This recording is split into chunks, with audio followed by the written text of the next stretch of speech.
Well, who would have thought it would come to this? Women's rights trampled by a rowdy minority of increasingly violent activists.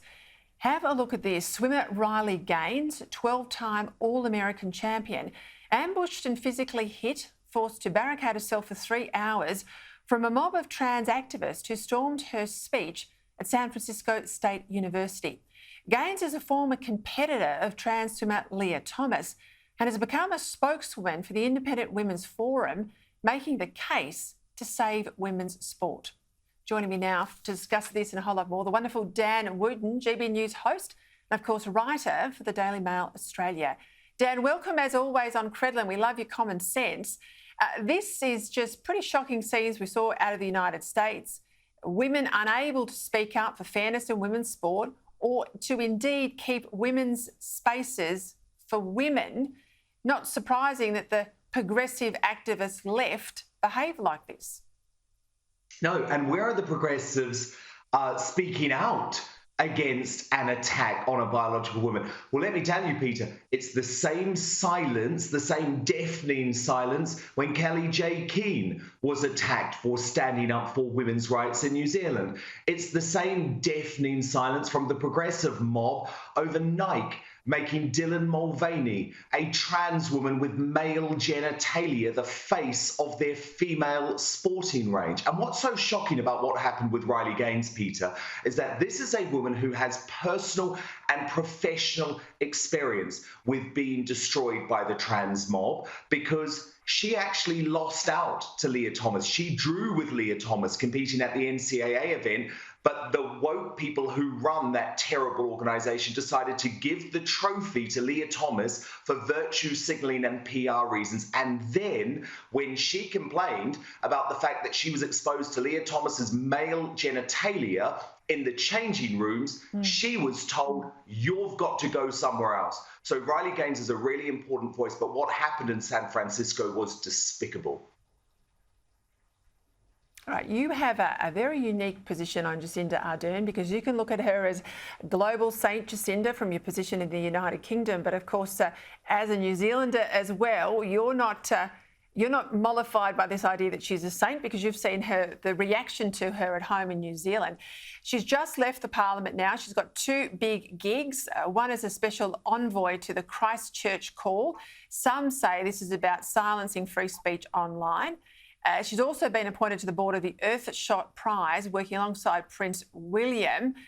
What do you think of the new global Jacinda?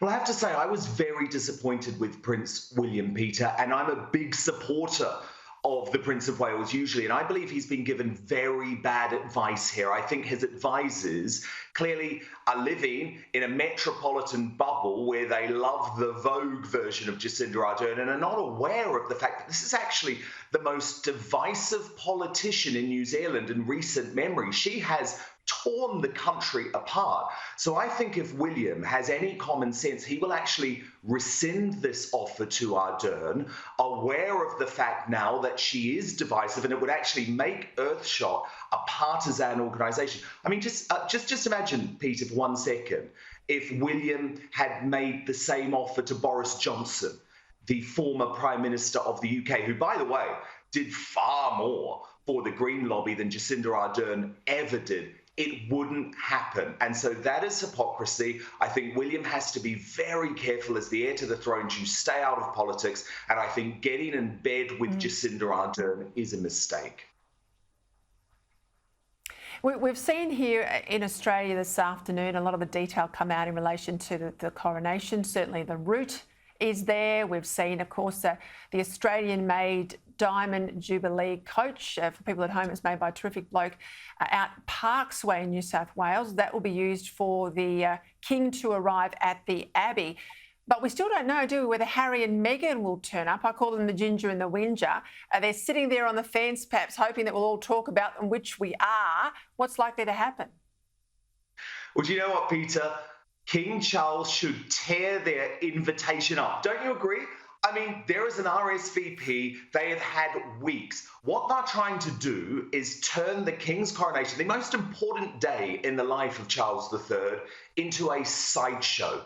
into a reality TV circus.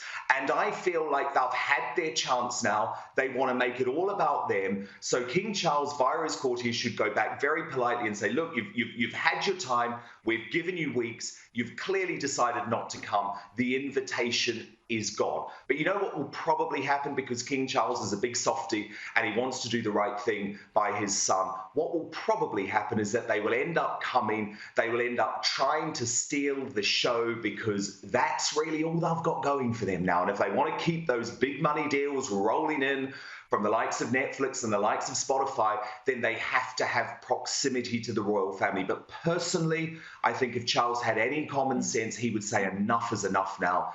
End this sideshow. I think he will. I think he will.